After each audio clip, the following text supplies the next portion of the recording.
வணக்கம். புத்தக சிறகுகள் புத்தக கடையிலிருந்து நான் தயாஜி. இன்று எந்த புத்தகத்தை குறித்து நம்ம பேச போகிறோம்னு தெரிஞ்சுக்கிறதுக்கு ஆவலா இருக்கீங்களா? உங்களுக்கு பாரசீக கவிஞரும் ஞானியுமான மௌலானா ரூமியை குறித்து உங்களுக்கு தெரியுமா?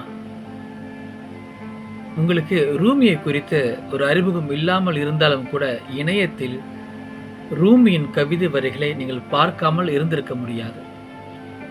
இன்றும் கூட அவரது கவிதைகள் நமக்கு ரொம்ப நெருக்கமாகவும் நம் ஆன்மாவிற்கு வழிகாட்டியாகவும் இருக்கிறது. எனக்கு மௌலானா ரூமியின் கவிதைகளை ரொம்ப பிடிக்கும். அவருடைய கவிதைகளை சமூக வலைத்தளங்களை பார்த்துட்டு நல்லா இருக்கேன்னு சொல்லிட்டு அதிகமாக ஆங்கிலத்தில் இருக்கும், அதுக்கப்புறம் தமிழ்லையும் கிடைக்க ஆரம்பிச்சிது. பிறகு அவரை தேடி வாசிக்க ஆரம்பிக்கும் பொழுது தான் இப்படியெல்லாம் கூட இறை அன்பை நாம் சொல்ல முடியுமா கவிதைகள் அப்படின்னு எனக்கு தெரிஞ்சது. அது ரொம்ப ஆச்சரியமாகவும் இருந்தது. பிறகு அவருடைய வரலாறை தேடி வாசித்தேன், அவருடைய இதர கதைகளை தேடி வாசித்தேன், அவர் குறித்து ஆய்வு செய்யப்பட்டதை வாசித்தேன். ரூமி எனக்கு ரொம்ப நெருக்கமாயிட்டார். ரூமியின் கவிதைகளும் எனக்கு ரொம்ப ஒரு தோழமையாக ஆகிருச்சுன்னு கூட சொல்லலாம். ரூமி பற்றி இன்னும் நம்ம அதிகமாக இந்த காணொலியில் தெரிஞ்சுக்க போகிறோம்.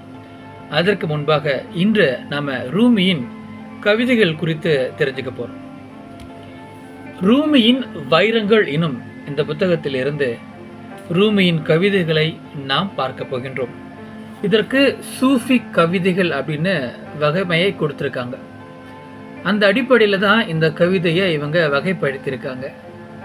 சூஃபி அப்படின்றது ஒரு நெறியாக நம்ம இதை புரிஞ்சுக்கலாம். உங்களுக்கு அதன் மீது ஒரு ஆர்வமோ அதை குறித்த ஒரு அறிவோ அல்லது ஒரு தெளிவோ இல்லாமல் இருந்தாலும் கூட சிக்கல் கிடையாது. இந்த கவிதையை நாம் வாசிக்கும் பொழுது இந்த கவிதை நம்மோடு நடத்தக்கூடிய அந்த உரையாடல் நமக்கு ஒரு தெளிவை கொடுக்கும். தேர்வும் மொழிபெயர்ப்பும் ரமீஸ் பிலாலி செய்திருக்கின்றார். ரொம்ப நேர்த்தியான சிறப்பான மொழிபெயர்ப்பை இவர் செய்திருக்காரு. நான் தொடர்ந்து ரமீஸ் பிலாலி மொழிபெயர்த்துக்கக்கூடிய புத்தகங்களையும் குறிப்பாக நாவல்களை வாசிச்சுக்கிட்டு இருக்கேன். ரொம்ப நெருக்கமான ஒரு மொழியை தான் பயன்படுத்தியிருக்கிறார். எந்த ஒரு இடத்துலையுமே இது ஒரு அந்நியத்தன்மை இல்லாத ஒரு மொழிபெயர்ப்பாக அவர் அதை கொடுத்துட்ருக்காரு. அவருடைய இதர மொழிபெயர்ப்புகளும் நம்ம கைவசம் இருக்க தான் செய்து. ரூமியின் வாழ்வில் ஞான கதைகள் 100 அப்படின்ற புத்தகம், ரூமியின் சூஃபி கொள்கை என்னும் புத்தகம், ரூமி அவருடைய உரைநடை, ரூமியின் ஞான பேருரைகள் அப்படின்னு ஒரு பெரிய புத்தகமாகவே அவங்க தொகுத்திருக்காங்க. வாய்ப்பு இருந்தால் இந்த புத்தகங்களை குறித்து நாம் அடுத்த காணொளிகளில் தெரிந்து கொள்ளலாம். நீங்கள் இந்த புத்தகத்தை வாங்குவதாக இருந்தால் நமது புத்தக சிறைகள் புத்தக கடையை தொடர்பு கொள்ளலாம். இப்போ ஒரு சிறிய விளம்பரம். உங்களுக்கு தேவையான புத்தகங்களை நீங்கள் வாங்குவதற்கு நமது புத்தக சிறகுகள் புத்தக கடையை தொடர்பு கொள்ளுங்கள். உங்களுக்கு தேவையான நீங்கள் தேடும் புத்தகங்களை நாங்கள் உங்களுக்கு அனுப்பி வைக்கின்றோம். அது மட்டுமல்லாமல் நீங்கள் வாசித்த பிறகு உங்கள் வாசிப்பையொட்டிய ஒரு கலந்துரையாடலையும் நாம் ஏற்பாடு செய்து நடத்தி வருகின்றோம். பயன்படுத்திக் கொள்ளுங்கள். அவ்வளவுதாங்க விளம்பரம்.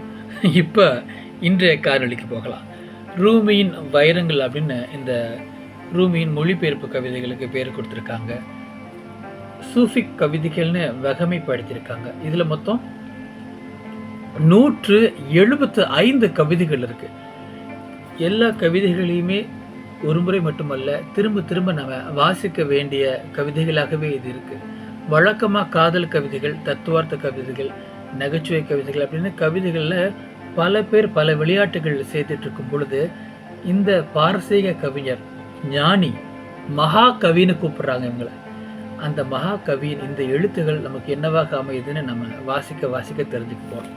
இந்த புத்தகத்தின் பின்னட்டை குறிப்பு: 13ஆம் நூற்றாண்டில் வாழ்ந்த பாரசீக மகாகவியும் சூஃபி ஞானியுமான மௌலானா ரூமியின் தேர்ந்தெடுக்கப்பட்ட கவிதைகள் இவை.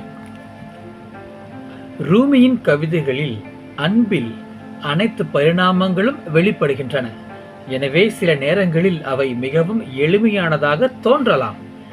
இளம் காதலன் ஒருவன் தன் காதலியிடம் பேசுவது போல தெரியலாம்.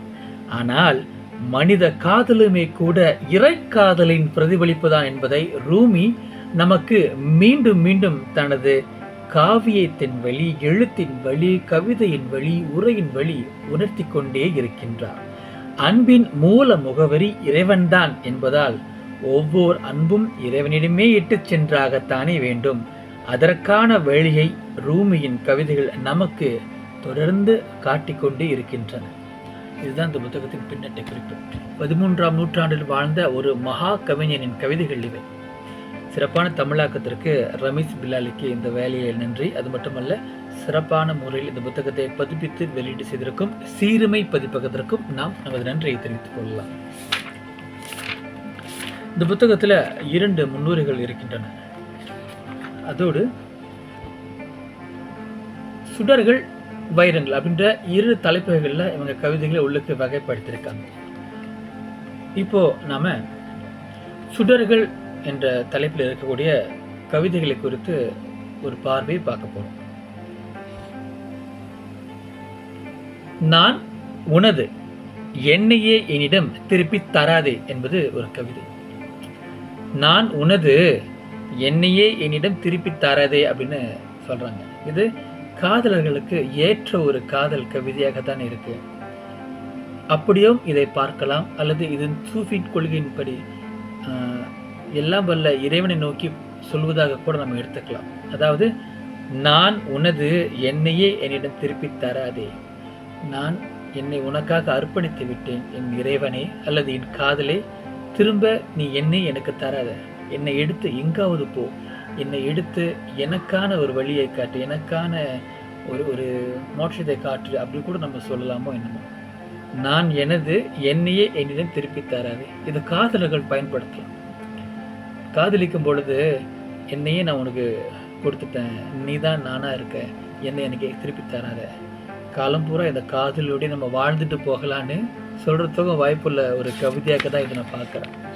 அடுத்ததாக, இது உன்னுடைய பாதை, உன்னுடையது மட்டுமே, உன்னுடன் நடக்கலாம் பிறர், அதில் உனக்காக நடக்க முடியாது எவருமேன்னு சொல்லியிருக்காரு.